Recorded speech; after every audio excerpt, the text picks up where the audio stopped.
Connecting Bangladesh অনুষ্ঠানে আপনাদের সকলকে স্বাগত জানাচ্ছি। তথ্য প্রযুক্তি ব্যবহার করে আমরা বাংলাদেশের প্রত্যন্ত এলাকার মায়েদের কাছে পৌঁছাই, মায়েদের সঙ্গে এক ধরনের কানেকশন বা সংযোগ তৈরি করি। আর এই সংযোগের মূল মাধ্যম অর্থাৎ যে বিষয়টি থাকে সেই বিষয়টি নারী স্বাস্থ্য। মায়েরা যে বিষয়টি নিয়ে আমাদের সঙ্গে কথা বলে স্বস্তি পান, আর শুধুমাত্র কথা বললেই হয় না, তাদেরকে একটু পরামর্শ দিতে হয়। পরামর্শ আমরা দেই না, সাংবাদিক হিসেবে আমাদের আসলে ডাক্তারি পরামর্শ দেবার কোনো জ্ঞান বা যোগ্যতা নেই আমাদের সঙ্গে। সেই জন্য স্টুডিওতে থাকেন একজন বিশেষজ্ঞ চিকিৎসক, যিনি খুব মন দিয়ে তাদের কথা শোনেন, তাদেরকে বোঝান, তাদেরকে প্রেসক্রিপশন দেন। আমাদের সঙ্গে স্টুডিওতে আজকে পেয়েছি ডক্টর বিউটি রানী রায়। তিনি সিনিয়র কনসালটেন্ট ওজিএসপি হাসপাতাল এবং IRCH অর্থাৎ institute of reproductive child health, সেখানকার তিনি সিনিয়র কনসালটেন্ট হিসেবে কাজ করছেন আজকে আমাদের স্টুডিওতে। আর সংযুক্ত হবেন সেই মোটামুটি প্রত্যন্ত এলাকা। বাংলাদেশে আসলে কোনো এলাকাকেই প্রত্যন্ত বলা যায় না, খুব ছোট্ট একটা দেশ, কিন্তু তারপরেও আগে যেই জায়গাটির নাম করতে গেলে আমরা মনে করতাম চর এলাকা, মঙ্গার এলাকা ইত্যাদি এসব বলতাম। এখন আর সেই চর আর মঙ্গার নয়, আজকে অপরূপ সৌন্দর্যের একটা জায়গা। আর সেই চিলমারি বন্দরের কথা আমরা কম বেশি অনেকেই জানি, সেই গরুর গাড়ি, গাড়িয়াল ভাই ইত্যাদি, সেগুলো গানে গল্পে এখনও আছে এবং অসম্ভব সুন্দর একটি জায়গায় আমাদের সঙ্গে সংযুক্ত হচ্ছেন মায়েরা। জায়গাটির নাম চিলমারি উপজেলার রমনা ইউনিয়নের জোরগাছ চর মাঝিপাড়া গ্রাম। মূলত মৎস্যজীবীরা এই চরের একটি নির্দিষ্ট একটি দ্বীপের মতো একটা চর, এখানে থাকেন মৎস্যজীবী পরিবারের সদস্যদের সঙ্গেই আজকে আমরা কথা বলবো। অর্থাৎ ডক্টর বিউটি রানী তাদেরকে পরামর্শ দেবেন। আর ওখানে যিনি আমাদেরকে সহযোগিতা করছেন সুখী রানী। আজকে রানীতে একটা বিরাট যোগ আছে। স্বাগত জানাচ্ছি আমাদের এই অনুষ্ঠানে। আমরা চর মাঝিপাড়ায় যাই, দেখি ওনারা এখানে কেমন আছেন। সুখী রানী কেমন আছেন? সুখী তো সুখী থাকতে হয়। ভালো আছি আপা, নমস্কার। নমস্কার। নামের মতোই সুখী সুখী ভাব একটা, আশীর্বাদ করেন। হ্যাঁ, আচ্ছা, এই সুখী থাকার রহস্য কি? সবসময় সুখী, সবসময় হাসি খুশি, এটার রহস্য কি? এটার রহস্য কি, আমি সবসময় ভালো থাকি, সুখে থাকি। বাহ, ভালো থাকতে চাই। হ্যাঁ, ভালো থাকতে চাই। ওকে, জায়গাটাও তো অনেক সুন্দর যেখানে থাকেন, চারিদিকে নদী এলাকা, চর এলাকা। হ্যাঁ, চর এলাকা। হ্যাঁ, 10 বছর আগে বলি বা 20 বছর আগের এই চিলমারি চর মাঝিপাড়া আর 10 বছর পরের চর মাঝিপাড়ার মধ্যে পার্থক্য কি তেমন হয়েছে কিছু? পার্থক্য অনেক হয়েছে। আগে ভাঙা চুরে ছিল, এখন ভালো হয়েছে, মানে ব্লক দিছে, বস্তা ফেলাইছে, নদী বাঁধিছে, এখন সেই রকম সুন্দর। বাহ, সেই রকম সুন্দর, সেই জন্যই বলছি সেই রকম সুন্দর। আগে যেটা বলতো যে চর এলাকা, মানুষের মধ্যে কোনো রকমের কি বলবো দারিদ্র, তারপরে হলো অনেক কিছু জ্ঞান নাই, তারপর ওখানে মানুষ চিকিৎসা পায় না, কত কি ছিল। আর এখন হলো সেই রকম সুন্দর, এইরকম সুন্দর, সেই রকম সুন্দর একটা জায়গায় বাংলাদেশের একজন নাগরিক হিসেবে সকলকে স্বাগত জানাচ্ছি, যেন আমাদের এই বাংলাদেশের চিলমারির এই চর মাঝিপাড়াটা একটু দেখে যান, সেই রকম সুন্দর। আর বর্ষাকালে তো কোনো কথাই নেই, আমার তো খুব লোভ হচ্ছে, চারিদিকে নদী এবং সুন্দর বৃষ্টি সেজে আসছে, তাই না দিদি? হ্যাঁ, বর্ষা হলে আমরা জল বাড়িতেই পাই, কোথাও যাওয়া লাগে না, কি আনন্দ। নৌকায় শুয়ে থাকি, নৌকায় খাওয়া দাওয়া করি। ও মা, আমি আসছি, দাঁড়ান। একদম একা একা এসব করা যাবে না, একা একা এসব নৌকায় শুয়ে থাকার সুখ করা যাবে না, আমরা এসে ভাগ হচ্ছি, দাঁড়ান। আচ্ছা, আসেন বেড়াইতে। আচ্ছা দিদি, আপনি কোথায় কাজ করেন? আমি এই এলাকায় কাজ করি, গ্রামে কাজ করি। নাম উন্নয়ন কর্মী এরকম পরিচয় লেখা, কোনো কি সংগঠনের সঙ্গে আছেন? ফ্রেন্ডশিপেই তো আছি, FCM হিসেবে। আচ্ছা, কোথায় ফ্রেন্ডশিপ? আচ্ছা, ওকে। দিদি, আমরা আপনার সঙ্গে যারা আছেন, অন্য মায়েরা যারা আছেন, তাদের সবার কি কি সমস্যা, কি নিয়ে কথা বলবেন, আমাদের সঙ্গে ডক্টর বিউটি রানী রায় আছেন, তাকে সমস্যার কথা কে বলবেন প্রথমে? এই যে আছে আমার সামনে সরোজিনী রানী, উনি বলবে ওনার সমস্যার বাহ, কথা। সব রানীদের আজকে মেলা। সরোজিনী রানী, আচ্ছা প্রথমে সরোজিনী রানীকে দেখি। হ্যালো, নমস্কার, কেমন আছেন? ভালো। আচ্ছা, বয়স কত? আমার বয়স 50। 50। কি সমস্যা হইলো সরোজিনী? আমার মাথার সমস্যা। আচ্ছা, মাথার কি সমস্যা? মাথা কি ব্যথা করে না ব্যথা কিছু করে না। তাইলে ব্যথা করে না, এমনি একটু মাথাটা ভার হচ্ছে। তো এটা কোনো সমস্যা হলো? হ্যাঁ, ওখানে তো সবাই আনন্দে থাকে, সুখে থাকেন, কারো তো এরকম রোগবালাই হওয়ার কথা না। আচ্ছা, আর কি আছে সরোজিনী দিদি? ডায়াবেটিস আছে, প্রায় যে মনে করো হাড়াটা আছে, হুম হাড়ের সমস্যা আছে, হুম তারপরে মাথার সমস্যা। হুম। 3টে রোগে আমার ধরছে। মাথার সমস্যা, হার্টের সমস্যা। আচ্ছা দিদি, আমাদের সরোজিনী দিদিকে একটু পরামর্শ দিতে হবে। আপনার কি উচ্চ রক্তচাপ আছে? আমার হাই প্রেশার আছে। হাই প্রেশারের জন্য কোনো ওষুধ খান? না, আলা খাই না কিছু ওষুধ। তাহলে হাই প্রেশার আছে বুঝলেন কি করে? ওই একদিন গেছিলাম, তখন আনছি খাসি, এখন যাই না, খাই না, পয়সা নাই, যাই কে দিয়ে। তাহলে আমার যেটা মনে হচ্ছে যে আপনার মাথা ব্যথার কারণ যেটা আপনার হাই প্রেশার আছে, যেটা নিয়ন্ত্রণে আছে কিনা সের জন্য আপনার প্রেশারটা চেক করে নেওয়া উচিত। হ্যাঁ, এবং প্রেশার যদি উপরেরটা মানে সিস্টোলিক প্রেশার, উপরের প্রেশারটা যদি 140 আর নিচের প্রেশারটা যদি 90 এর বেশি হয়, তাহলে কিন্তু আপনাকে প্রেশার ওষুধ নিয়মিত খেতে হবে। শফিকুল ইসলাম আছেন আমাদের সঙ্গে, উন্নয়ন কর্মী, উনি প্রেসক্রিপশনটা লিখে দিচ্ছেন। 140/90 এর উপরে প্রেশার না থাকলে আমরা সাধারণত প্রেশার ওষুধ প্রেসক্রাইব করি না। তবে আপনার মাথা ব্যথার জন্য আপনি নাপা ট্যাবলেটটি একটা করে দুবেলা খেতে পারেন আপাতত। আর এর মধ্যে আপনি বাজারে গিয়ে প্রেশারটা চেক আপ করবেন, এবং বাজারে চেক আপ করার পর যদি এটা 140/90 এর উপরে থাকে তাহলে 10 ওরেন 50 মিলিগ্রাম দৈনিক একটি করে খাবেন। বোঝা গেল সরোজিনী দি? হ্যাঁ, বোঝা গেছে। বোঝা গেছে। আপনাকে লিখে দিছে, ওষুধের নামটাও লিখে দিচ্ছে, আপনি ওটা কিনে ওষুধটা খাবেন। হ্যাঁ হ্যাঁ, ঠিক আছে। তারপরে কাকে দেখবো? দিদি এখন অঞ্জলি রানী বলবে। অঞ্জলি দি, কেমন আছেন? হ্যাঁ দিদি, আমি ভালো আছি। আপনি ভালো আছেন? হ্যাঁ ভালো আছি। কি শুনি আমরা, কি হলো অঞ্জলি দির?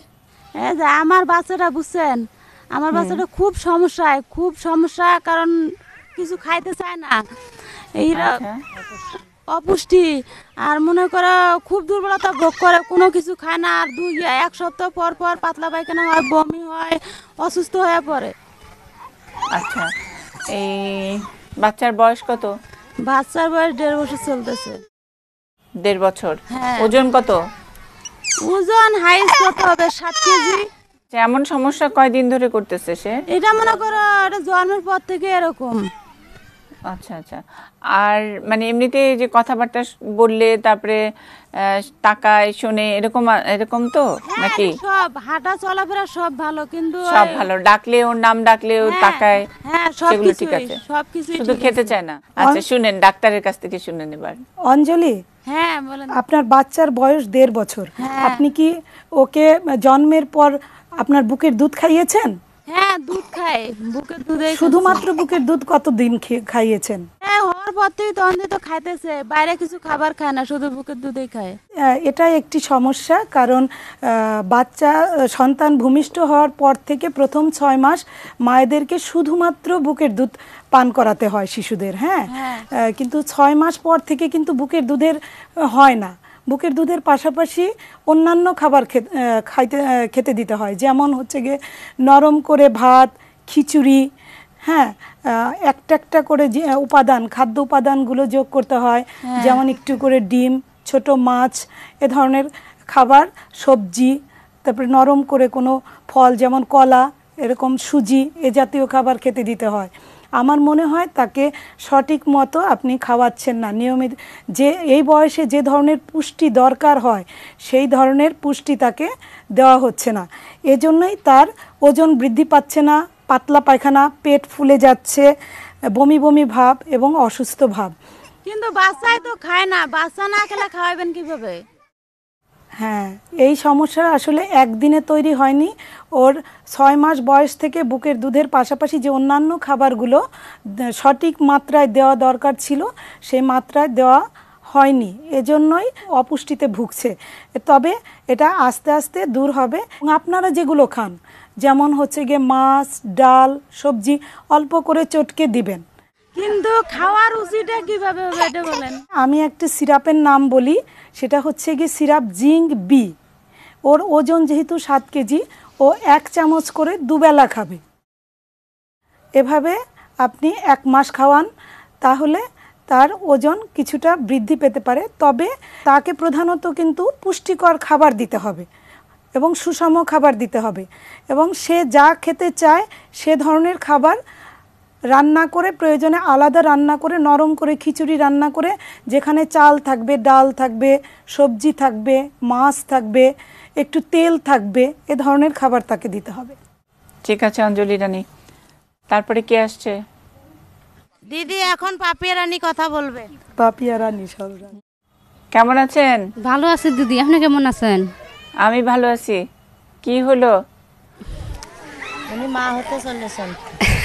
আমি মা গর্ভবতী হতে চলেছেন? বাহ, হ্যাঁ। কি সুন্দর কথা, কি সুন্দর বাক্য। হ্যাঁ, খুব মা হতে চলেছেন, এই প্রথম? না না, একটা ছেলে আছে। একটা ছেলে আছে। হ্যাঁ। কয় মাস হলো এখন? 3 মাস। 3 মাস। কোনো অসুবিধা আছে? না, এখন তো কোনো অসুবিধা নাই। এখন কোনো অসুবিধা নাই। আগের বাচ্চাটা কেমন, মানে কি বাড়িতে হয়েছে নাকি হাসপাতালে? প্রথমটা তো বাড়িতেই হয়েছে। বাড়িতে হয়েছে, আচ্ছা। কোনো আপনার কোনো হওয়ার সময় তো কোনো সমস্যা কিছু হয় নাই তো? না। তারপরে যারা বাড়িতে হওয়ানোর জন্য যারা দায়ী মা যারা থাকেন, তারা কি মানে ট্রেন্ড, প্রশিক্ষিত? হ্যাঁ। তারপরেও পাপিয়া দিয়ে আমরা সবাই মানে এই একদম বাংলাদেশের সরকার এইটা সবসময় সাপোর্ট করে না যে ধাত্রী প্রশিক্ষিত থাক, কিন্তু যদি সুযোগ থাকে যেন বাচ্চাটা কোনো ওই স্বাস্থ্যকেন্দ্রে বা হাসপাতালে যেন হয়। হ্যাঁ, তাহলে যদি কোনো রকমের বাচ্চা বা মায়ের প্রথমে প্রসবের সময় কোনো রকমের জটিলতা হলে সেটা যাতে নাকি ব্যাকআপ দিতে পারে। হ্যাঁ, তো আপনি এখন কি চিন্তা করছেন জানি না, তবে আমাদের পরামর্শ হলো কাছে পিঠে যেই মানে কি বলবো হাসপাতাল অথবা চিকিৎসা কেন্দ্র, ওই যে মাতৃ সদন ইত্যাদি এগুলো যেগুলো আছে সেগুলোতে ঠিক করে রেখেন যে কোথায় বাচ্চাটা হবে। তো এখন 3 মাসে কোনো তেমন কোনো সমস্যা নাই না? না, এখন সমস্যা মানে বলতে কি খাওয়া দাওয়া করতে পারি না, এটাই সমস্যা। আর আচ্ছা, খাওয়া দাওয়া করতে পারেন না, এটা এখন বিউটি দিদি বলবে। পাপিয়া রানী, হ্যাঁ। আপনার বয়স কত? বয়স 23-24 হবে এরকম। আপনার শেষ মাসিক কবে হয়েছে বলতে পারবেন? চৈত্র মাস। চৈত্র। হ্যাঁ, আচ্ছা, জ্যৈষ্ঠ মাস। এখন আপনার 3 মাস চলছে, তাই তো? হ্যাঁ। এর মাঝে আপনি কি কোনো চেকআপে ছিলেন? কোথাও চেকআপে গিয়েছিলেন? এখনো কোনো চেকআপ করি নাই। চেকআপ করেন? তো আপনার জন্য পরামর্শ হচ্ছে গর্ভকালীন সময়ে বিভিন্ন যেমন কমিউনিটি ক্লিনিক আছে, এলাকায় দেখবেন কমিউনিটি ক্লিনিক আছে। হ্যাঁ, ওই কমিউনিটি ক্লিনিকে গিয়ে প্রতি মাসে গর্ভবতীর চেকআপ করা দরকার। কেন? গর্ভবতীর চেকআপটা খুবই গুরুত্বপূর্ণ, কারণ গর্ভবতীর চেকআপের মাধ্যমেই যে কোনো গর্ভাবস্থায় যে কোনো জটিলতা আগের থেকে নিরূপণ করা যাবে এবং সেগুলো সময় মতো চিকিৎসা দেওয়া যাবে। গর্ভকালীন জটিলতা নিরূপণ করে সময় মতো চিকিৎসা দিলে মায়ের স্বাস্থ্য এবং গর্ভের শিশুর স্বাস্থ্য রক্ষা পাবে।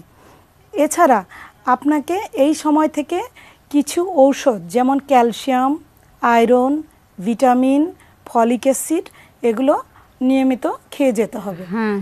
আর গর্ভবতী মায়ের জন্য যেটা দরকার সেটা হচ্ছে পর্যাপ্ত বিশ্রাম।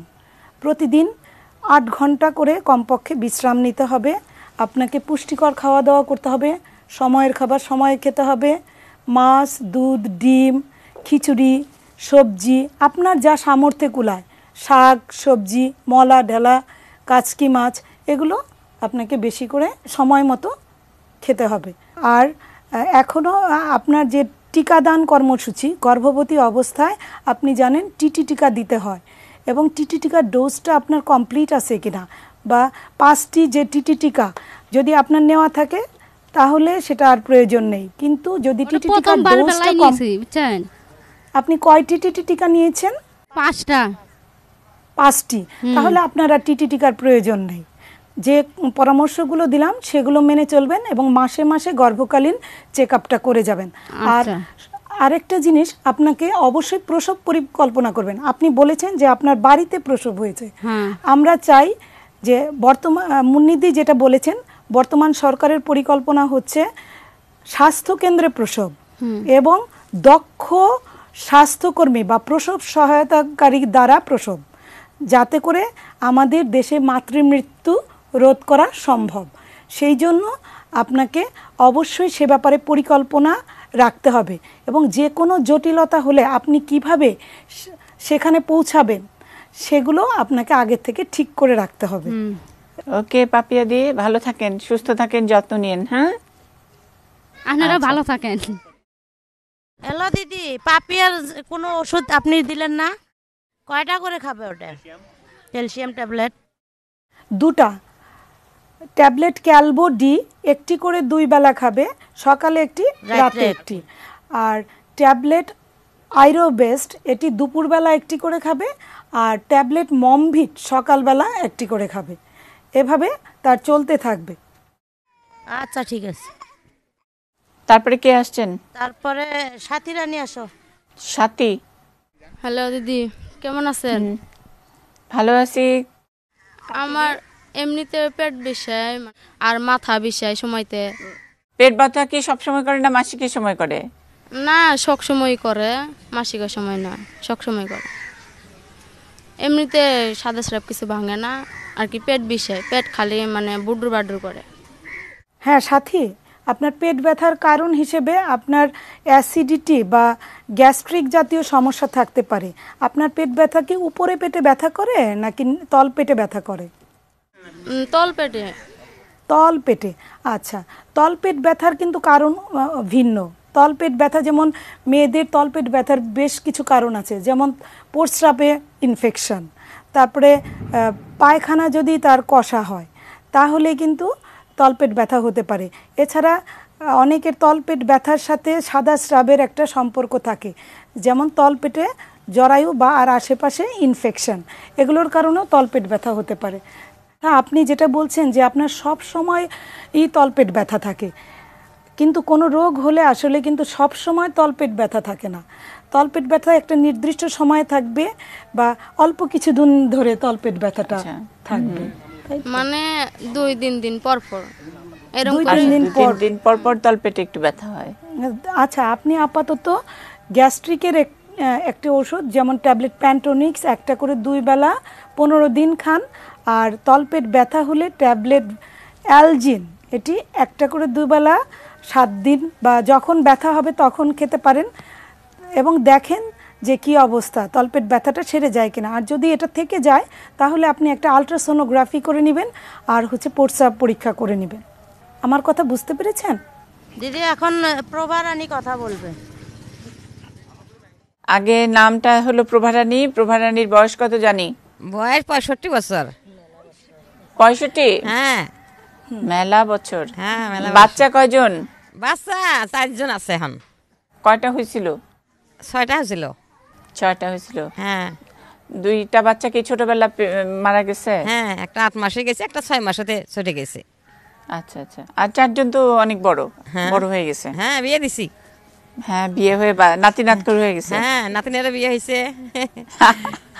ও বাবা, আচ্ছা ঠিক আছে। এখন তাহলে প্রভারানীর কি সমস্যা হচ্ছে? আমার সমস্যা মানে সময় সময় প্রেশার ওঠে, হাই প্রেশার, আর ঘাড় খিচি আসে, আর বুকটা গ্যাসের থেকে বিষ উঠে যায়, গ্যাস ওঠে, কোনো ভাজা ফোড়া খাইতে পারি না, সময় সময় গ্যাস ওঠে, গ্যাস আর প্রেশার ওঠে, খুব হাই প্রেশার। আচ্ছা, আর অন্য কিছু আর নাই। প্রেশার আর গ্যাস? হ্যাঁ, গ্যাস, প্রেশার উঠে 180 পর্যন্ত প্রেশার উঠে, খুব প্রেশার উঠে যায়, সেদিন ঠিক থাকতেই পারি না। এটা কি কেউ মেপে দেয় না আপনি বলেন যে 180 উঠছে? প্রেশার মাপি বলি, মাপি। হ্যাঁ, মাপেন না? তাহলে প্রেশারের বড়ি খান নাকি? হ্যাঁ, বড়ি খাই, গ্যাসেরও বড়ি খাই, প্রেশারের বড়ি খাই। কি খান? বইটা আমি নাম জানি না, আমি দেখাতে পারি এটাই। আমি তো মূর্খ মানুষ, বইটার মানুষ নাম জানি না। ডাক্তার ওখানে যাই, লাপি, তার প্রেশার বেশি, বড়ি দেন, এসে খাই। পরশুদিন রাত্রে খাই নাই, কাইলে একটা মাথা ঘুরিয়ে মনে পড়ে যাই বোধহয়। এটা হচ্ছিল, একদিন প্রত্যেকদিনে খাওয়া লাগে। আচ্ছা আচ্ছা, প্রভা রানীর জন্য কি পরামর্শ? প্রভা রানী, আপনার প্রেশারের সমস্যা, তাই তো? হ্যাঁ, এবং প্রেশারের ওষুধ আপনি খাচ্ছেন, হ্যাঁ, খাই। কিন্তু প্রেশার ওষুধ খাওয়ার পর কি আপনি নিয়মিত প্রেশার চেক করেন যে সেটা নিয়ন্ত্রণে আছে কিনা? না, মাপি তো প্রেশার। প্রেশার মাপেন, হ্যাঁ। কিন্তু সেটা কত থাকে প্রেশার ওষুধ খাবার পরও? কমে না বাড়ে? কমে না বাড়ে? কমে, কমে। হ্যাঁ কমে। কিন্তু সেটা কত থাকে সাধারণত প্রেশার? আপনি বলেছেন 180 ওটা তো থাকে। বলে না ডাক্তারেরা যে মাপে যাই করলে বহু প্রেশার হচ্ছে, 180 প্রেশার, 170 প্রেশার। প্রেসক্রিপশন দেয় না তো, এমনি খালি বড়ি দেয়। যেহেতু 100, এতে খাই। আপনি যেটা বলতে পারছেন সেটা হচ্ছে 180, তার মানে সিস্টোলিক, আপনার উপরের যে প্রেশারটা সেটা 180 170 থাকে, যেটা প্রেশার ওষুধ খাবার পরও। তার মানে সেটা তাতে বোঝা যায় যে আপনার প্রেশারটা নিয়ন্ত্রণে নেই। আপনি যে ওষুধটা খাচ্ছেন সেটি পরিবর্তন করতে হবে। এবং আপনার এ ধরনের উচ্চ রক্তচাপ থাকলে তার সাথে যে সকল জটিলতাগুলো হতে পারে, কারণ যখনই প্রেশার 170 বা 80-র ঊর্ধ্বে থাকে তখন কিন্তু হার্টের সমস্যা, হার্টের দেয়ালটা পুরু হয়ে যেতে পারে, স্ট্রোক, কিডনির সমস্যা, এগুলো হতে পারে। সেই জন্য আপনাকে একজন প্রেশারের জন্য কার্ডিওলজিস্ট মানে হার্টের বিশেষজ্ঞ ডাক্তারের কাছে যেতে হবে, কারণ এতটা উচ্চ রক্তচাপে কিন্তু এই বয়সে স্ট্রোক হতে পারে, মানে মস্তিষ্কে রক্তক্ষরণজনিত সমস্যা হতে পারে। এই জন্য প্রেশারটাকে সবসময় উপরেরটা 120 থেকে 30 আর নিচের প্রেশার, ডায়াস্টোলিক প্রেশার যেটাকে বলে, সেটা হচ্ছে গিয়ে 80-র মধ্যে রাখতে হবে। আপনার প্রেশারের ওষুধটা দ্রুতই পরিবর্তন করে নিতে হবে। এছাড়া প্রেশারজনিত এতদিন উচ্চ রক্তচাপজনিত আপনার কোনো সমস্যা হয়েছে কিনা, যেমন আপনার হার্টের কোনো সমস্যা হয়েছে কিনা, কিডনির কোনো সমস্যা হয়েছে কিনা, সেগুলো কিন্তু অবশ্যই দেখা উচিত। হইল প্রভাদি? হ্যাঁ। আচ্ছা, হার্টের ডাক্তার দেখেন দিদি। হ্যাঁ বলেন। আর একজন বলতে চায়, শোভা রানী, আসেন। শোভা রানী, কি সুন্দর নাম। আচ্ছা বলেন, কেমন আছেন? ভালো আছি, আপনারা কেমন আছেন? আমরা ভালো আছি। আমার নাম বলেন শোভা দিদি, রানী। কি সমস্যা?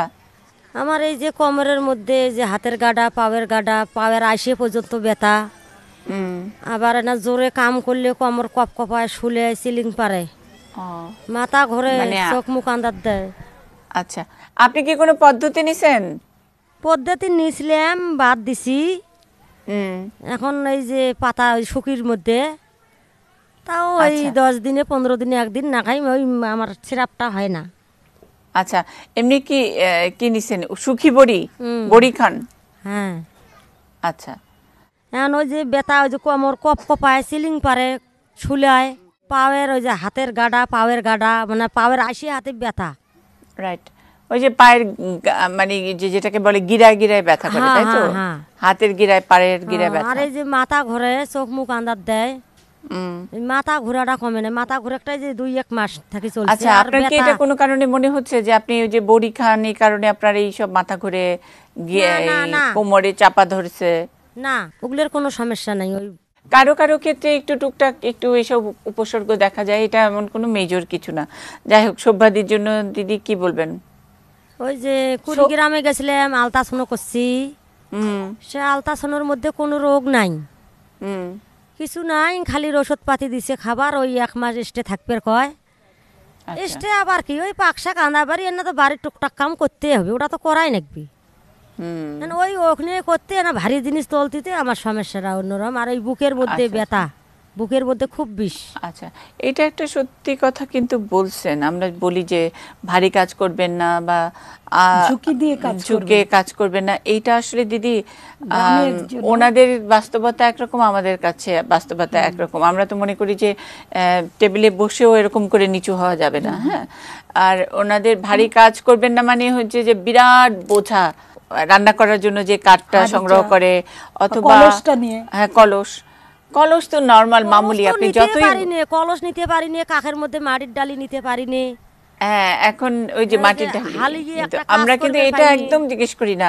অনেকে মাটির কাজ করে, অনেকের জমিতে কাজ করে। হ্যাঁ, আমরা মেয়েদের ভারী কাজ বলতেই বলি যে কলস তুলবেন না, বালতি তুলবেন না, ভারী কাপড় ধুবেন না। এগুলি তো ওনাদের জীবনের অংশ, এগুলো ওটার ভারী মনে করে না। মাটির ঢেলা নিয়ে ওই মাথায় নিয়ে যে এক জায়গা থেকে আরেক জায়গায়, এসব কাজ তো ওনারাই করে। আমাদের আসলে মানে ওনাদের জায়গায় নেমে ব্যাপারটা আসলে বোঝা দরকার। হ্যাঁ, পরামর্শটা আমরা আসলে কি দিব। যাই হোক, শোভাদি আপনি শুনেন আমাদের বিউটি দিদি কি বলে। শোভা রানী, আপনার বয়স কত? বয়স এই যে কাঠের আইডেন্টি কাঠের মধ্যে 35। 35। গ্রামের মহিলাদের সব কাজই নিচু হয়ে বা ঝুঁকি দিয়ে করতে হয়, তাই না? যেমন আপনি ঘরটা যদি লেপেন তাহলে কিন্তু নিচু হয়েই লেপেন। আপনি রান্না করতে বসছেন নিচু হয়ে বসে, পিঁড়িতে বসে রান্না করেন, মাছ কাটেন নিচু হয়ে, গরু বাছুরের খাবার দেন নিচু হয়ে, তারপর আপনি মাঠে যখন কাজ করেন সেটাও নিচু হয়ে। তাহলে এগুলো সবই আমাদের কোমরের উপরে চাপ পড়ে, তাই না? সেই জন্য আপনার যেটা, এগুলো তো আপনার জীবনের সাথে ওতপ্রোতভাবে জড়িত। আপনি যদি কাজ না করেন তাহলে আপনার সংসারটা চলবে কি করে বলেন? কাজ তো করতেই হবে, তাই না? আর কাজ বাদ দিয়ে তো আমরা কোনো কিছুই চিন্তা করতে পারি না, তাই তো? এই জন্য আপনাকে যেটা করতে হবে সেটা হচ্ছে গিয়ে চেষ্টা করবেন, কিছুটা চেষ্টা করবেন যে ঝুঁকি দিয়ে কাজগুলো না করার জন্য, এবং আপনার কোমরটাকে মাঝে মাঝেই পেছনে হাত দিয়ে কিছুটা এভাবে স্ট্রেস করার চেষ্টা করবেন, কিছুটা টান টান করার চেষ্টা করবেন। হ্যাঁ, ধরেন কাজ করলেন, কিছুটা টান টান করার চেষ্টা করবেন, তারপরে কিছু সময় আবার একটু বিশ্রাম নিয়ে আবার কাজ করবেন, এটা।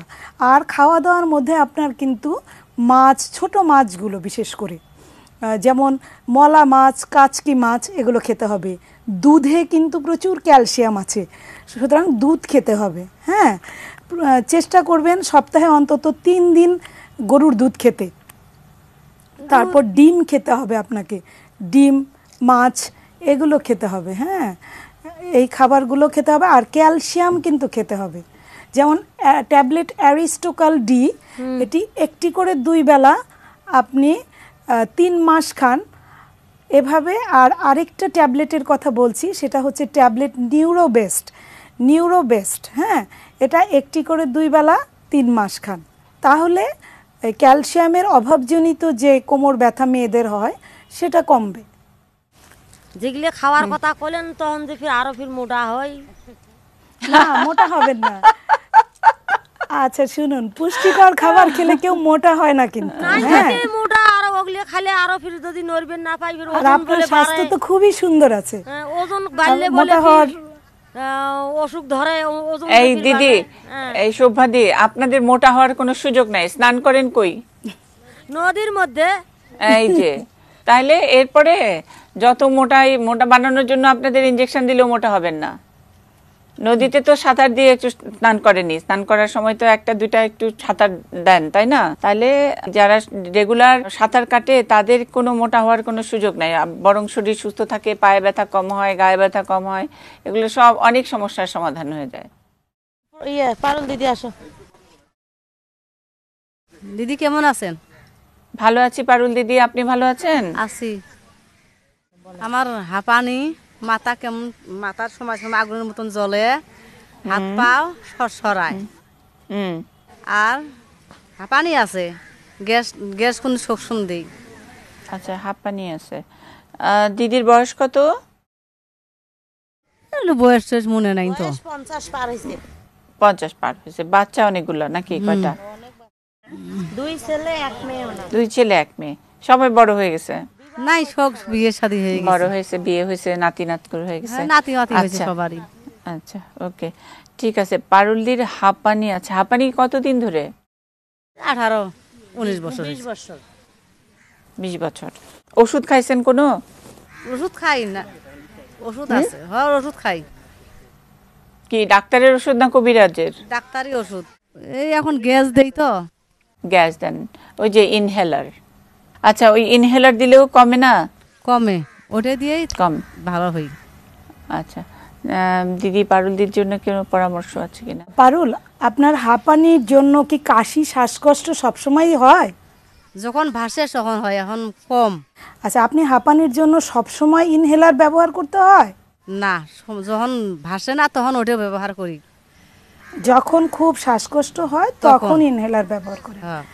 আচ্ছা, তাহলে আপনি যেটা করবেন সেটা হচ্ছে হাঁপানি রোগের যে চিকিৎসাগুলো আছে তার মধ্যে ট্যাবলেট মন্টেয়ার একটি ঔষধ, এটি প্রতিদিন একটা করে চলবে। আর ইনহেলারের মধ্যে ট্যাবলেট অ্যাজমাসল এইচএফএ ইনহেলার 2 চাপ করে 3 বার যখন শ্বাসকষ্ট হয়। আর বেক্সিট্রল এফ ইনহেলার, যদিও এই ইনহেলারগুলো বেশ দামি এবং ব্যয়বহুল, কিন্তু যদি শ্বাসকষ্ট হয় তাহলে কিন্তু আপনাকে ব্যবহার করতে হবে। কারণ আমরা জানি আমাদের শ্বাসকষ্ট হলে শরীরে অক্সিজেনের সরবরাহ কমে যায়, যেটা আমাদের কোষের কার্যক্রমকে ব্যাহত করে। এই জন্য আপনাকে কিন্তু শ্বাসকষ্টের সময় কিন্তু অবশ্যই ইনহেলার এবং ঔষধ ব্যবহার করতে হবে।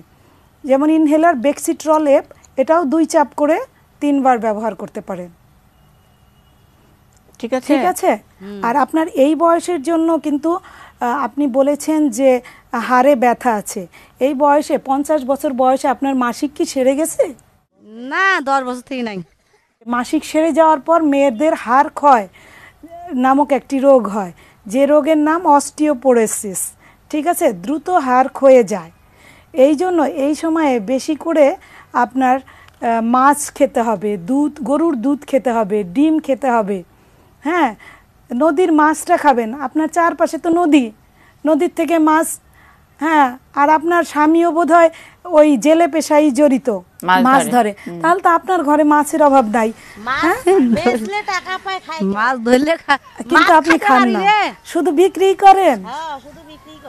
না না, আপনাকে খেতে হবে। আমি আপনাকে 2টো ওষুধের নাম বলে দিচ্ছি, সেটা হচ্ছে ট্যাবলেট ডিরাইস 2000 ইন্টারন্যাশনাল ইউনিট, যেটা একটি করে প্রতিদিন 6 মাস চলবে। আর ট্যাবলেট ক্যালোরেট, এটা 400 মিলিগ্রাম একটা করে 2 বেলা চলবে 6 মাস। আর কি খাবেন? মাছ, দুধ, ডিম। নিজের হাড়ের যত্ন নেবেন, হাড় ক্ষয়ে গেলে কিন্তু তখন কুঁজো হয়ে যাবেন। ঠিক আছে? আর তো কেউ নাই? আছে একজন, অনিতা রানী। আচ্ছা, অনিতা দি কেমন আছেন? আছি, ভালো আছে। আপনি ভালো আছেন? ভালো আছি, বলেন। আমার এই যে বাচ্চার সমস্যা, বাচ্চার এই যে জ্বর, কাশ, সর্দি। বাচ্চার বয়স? বাচ্চার বয়স 3 বছর। জ্বর কয়দিন ধরে? জ্বর 3 দিন ধরে। জ্বর 3 দিন ধরে। আর কাশি? কাশি তো যে 4-5 দিন থেকে কাশি। বাচ্চাদের বেশিরভাগ জ্বর কাশির কারণ হচ্ছে গিয়ে ভাইরাস জ্বর হয়। বাচ্চাটাকে ঠান্ডা লাগতে দিবেন না, 3 বছরের বাচ্চা। আর জ্বরের জন্য আপনি সিরাপ নাপা, হ্যাঁ, ওর ওজন কত? ওজন 10 কেজি। 10 কেজি সিরাপ নাপা 1 চামচ করে 3 বেলা খাওয়ান, যে কয়েকদিন জ্বর থাকে। হ্যাঁ, আর জ্বর চলাকালীন তাকে পর্যাপ্ত তরল খাবার দিন, যেমন শরবত করে দিবেন, নরম খাবার দিবেন, একটু ডাল দিয়ে ঝোল করে খাবার দিবেন, যাতে করে ওর পানি স্বল্পতা না হয়। কাশির জন্য সিরাপ অ্যালাট্রল সিরাপ, এটা আধা চামচ করে 2 বেলা খাওয়াতে পারে। আমার এই যে গলার সমস্যা, গলাটা ব্যথা করে তো টনসিলের কারণে। হ্যাঁ, গলা ব্যথার জন্য যেটা চিকিৎসা সেটা হচ্ছে আপনার কুসুম গরম পানি দিয়ে গড়গড়া করতে হবে 10 মিনিট করে 3 বেলা। ঠিক আছে? যদি পাশাপাশি কাশি থাকে তাহলে ট্যাবলেট লোরা 10 মিলিগ্রাম একটা করে, যে কয়েকদিন কাশি থাকে 5 থেকে 7 দিন খাবেন, তাহলে ঠিক হয়ে যাবে। দিদি আরো একজন বলতে চায়। আচ্ছা, দেন, নামটা বলেন দিদি। ডলি রানী। ডলি রানীর সমস্যা কি? আমার বাচ্চার সমস্যা, ঠান্ডা লাগে, কাশে। বাচ্চা কত বড়? 6 মাস। 6 মাস। কয়টা বাচ্চা দিদি? 2টা। আচ্ছা, বাচ্চার জ্বর আসে, ঠান্ডা লাগে, এসব আপনার কোনো সমস্যা নাই তো? আমার সমস্যা আছে, মানে কোমর খুব কিটকিট করে, তারপরে হাত পাও মানে রগ খিস মারে, পেট ফুলে থাকে, আমেশা আগা খুব। ডলি রানী, আসলে মায়েদের কাছে বাচ্চাই যে প্রধান সেটা আপনার কথাতেই মনে হলো, কারণ আপনি কিন্তু বললেন যে বাচ্চার চিকিৎসাটাই আগে দেন। হ্যাঁ, যদিও আমি বাচ্চার চিকিৎসক নই, কারণ 6 মাসের বাচ্চার কিন্তু ওজন দেখে চিকিৎসা দিতে হবে। হ্যাঁ, বাংলাদেশে শিশু চিকিৎসকরাই সাধারণত বাচ্চাদের চিকিৎসা করে থাকে। তারপরও আপনি যেহেতু বলেছেন জ্বর যদি থাকে তাহলে সিরাপ নাপা আধা চামচ করে 2 বেলা বা 3 বেলা, আর কাশির জন্য সিরাপ অ্যালাট্রল এটাও আধা চামচ করে রাতে, আর এই দুটো ওষুধ। আর তাকে যেটা 6 মাসের বাচ্চা কিন্তু শুধুমাত্র আপনার মা আপনার বুকের দুধ খাবারই কথা। আমার বুকের দুধে খায়, বাড়তি খাওয়াই নেই। বাড়তি এখনো খাওয়াননি? না, এখনো খাওয়াই নেই। বুকের দুধই খাচ্ছে? হ্যাঁ, শুধু বুকের দুধে খাচ্ছে। হ্যাঁ, তাহলে পূর্ণ 6 মাস পর্যন্ত ওকে বুকের দুধ দিবেন। এবং আপনি তো জানেন একটা মা সাধারণত প্রতি 3 ঘন্টা পর পর আধা ঘন্টা করে বাচ্চাকে বুকের দুধ খাওয়াবে। এবং যখন খাওয়াবে, ধরেন এইবার যদি ডান বুকে দুধ দেয়, পরবর্তীবারে কিন্তু বাম বুকে, কারণ বুকের দুধের মধ্যে একই সময়ে দুটো দুধ খাওয়ানো যাবে না। কারণ একই সময়ে যদি আপনি দুটো দুধ খাওয়ান তাহলে বুকের দুধের যে প্রথম অংশটা, জলীয় অংশটা, ওটাই বেশি থাকে, ফলে পুরোপুরি পুষ্টিগুণ কিন্তু বাচ্চা পায় না, এজন্য অপুষ্টিতে ভুগে। আর অপুষ্টির কারণে তার ঠান্ডা, সর্দি, জ্বর এই ধরনের রোগ লেগেই থাকে। এই জন্য যখন খাওয়াবেন এক দুধ পুরোপুরি খালি করে খাওয়াবেন, দ্বিতীয়বারে দ্বিতীয় দুধ। হ্যাঁ, এইভাবে খাওয়ান, দেখবেন আপনার বাচ্চা আর অপুষ্টিতে ভুগবে না, আর বাচ্চার ওজনও বাড়তে থাকবে। আর 6 মাস পর থেকে কিন্তু বুকের দুধের পাশাপাশি অন্যান্য নরম খাবার দিতে হবে। হ্যাঁ, সেজন্য বাচ্চার পুষ্টি যদি ভালো থাকে বাচ্চাদের রোগ ব্যাধিও কম হবে। এটা হচ্ছে আপনার বাচ্চার ব্যাপারে পরামর্শ। আর আপনার ব্যাপারে পরামর্শ হলো, আপনি বলেছেন আপনার কোমরে ব্যথা। হ্যাঁ, কারণ আপনি মাত্র 6 মাস আগে সন্তান জন্মদান করেছেন। আমরা জানি প্রসব পরবর্তী একজন মা পূর্ণ মানে ডেলিভারির পরেও তাকে ক্যালসিয়াম, আয়রন, ভিটামিন কমপক্ষে 6 মাস এবং বেশি পক্ষে, বিশেষ করে বাচ্চা যত দিন বুকের দুধ পান করে ততদিন তার ক্যালসিয়াম, আয়রন, ভিটামিন খেতে হবে। এই জন্য আপনাকে কিছু ঔষধ লিখে দিচ্ছি। ট্যাবলেট অ্যারিস্টোকাল ডি, এটা একটা করে 2 বেলা আপনাকে আরও 6 মাস খেতে হবে, কারণ আপনি বিগত 6 মাস ধরে এ ধরনের ঔষধ খাননি। আর এরপর ট্যাবলেট হেমোফিক্স এফজেড দুপুরে একটি করে 6 মাস খেতে হবে। আর ট্যাবলেট নিউরোবি, এটি একটি করে 2 বেলা 6 মাস খেতে হবে। পাশাপাশি আপনাকেও ভাত, মাছ, ডাল, সবজি, দুধ, ডিম, খিচুড়ি এ ধরনের পুষ্টিকর খাবার খেতে হবে। কারণ একজন গর্ভবতী মায়ের চেয়ে যখন বুকের দুধ দান করে কোনো মা, ওই সময় পুষ্টির চাহিদাটা আরও বেড়ে যায়। সুতরাং এই সময়টা কিন্তু পুষ্টির যেন ঘাটতি না হয়। পুষ্টির ঘাটতি হলে কিন্তু বুকের দুধেরও অভাব হবে, আপনার কোমর ব্যথা, শরীর ভেঙে যাবে, ওজন কমবে। এই জন্য আপনার পুষ্টির বিষয়েও খুব খেয়াল রাখতে হবে। আর আমি যে ওষুধগুলো লিখলাম সেই ওষুধগুলো নিয়মিত খাবেন। ঠিক আছে, ঠিক আছে, ওকে। তাহলে ডলি রানী ভালো থাকেন, বাচ্চা তাড়াতাড়ি সুস্থ হয়ে যাবে আশা করি। সুস্থ থাকেন। আমরা আজকের অনুষ্ঠান শেষ করব। সুখী রানীকে অসুখী রাখতে চাই না, কারণ অন্ধকার হয়ে আসছে, আকাশটা খুব সুন্দর আর অনেক চিল ওরে। এই কারণে কি চিল মারি নাকি জানি না, এটা যেতে ইচ্ছা করছে। হ্যাঁ হ্যাঁ, আসি, বেড়াই যান। হ্যাঁ, আসবো নিশ্চয়ই, এইবার বর্ষে অবশ্যই আসবো। আপনারা ভালো থাকেন, আর নিশ্চয়ই দেখা হবে, ওখানেই দেখা হবে। আমি বিউটি দি আপনার প্রতি আমাদের কৃতজ্ঞতা। খুব চমৎকার করে, সুন্দর করে আমাদের একেবারে প্রত্যন্ত এলাকার মায়েদেরকে যে সাপোর্টটা দিলেন, সেই জন্য এটি নিউজের পক্ষ থেকে অনেক অনেক কৃতজ্ঞতা। আপনাকেও ধন্যবাদ আমাকে আমন্ত্রণ করার জন্য, আর এটিএন নিউজকে ধন্যবাদ। ধন্যবাদ দর্শক যারা ছিলেন আমাদের সঙ্গে এই আয়োজনে। প্রতি সপ্তাহে আমরা এই অনুষ্ঠান আপনাদের সামনে হাজির করি শুক্রবার বিকেল 5:15টায়, এবং একই অনুষ্ঠান শনিবার বিকেল 5:15টায় প্রচার করি, পুনঃপ্রচার করি, যাতে নাকি মায়েরা তাদের যেই প্রেসক্রিপশন অথবা যে পরামর্শগুলো দেয় আরেকবার করে শুনে নিতে পারেন, বুঝে নিতে পারেন। আবারও হয়তো আগামী সপ্তাহে নতুন কোনো জায়গায় দেখা হবে। সে পর্যন্ত থাকবেন এটি নিউজের সঙ্গেই।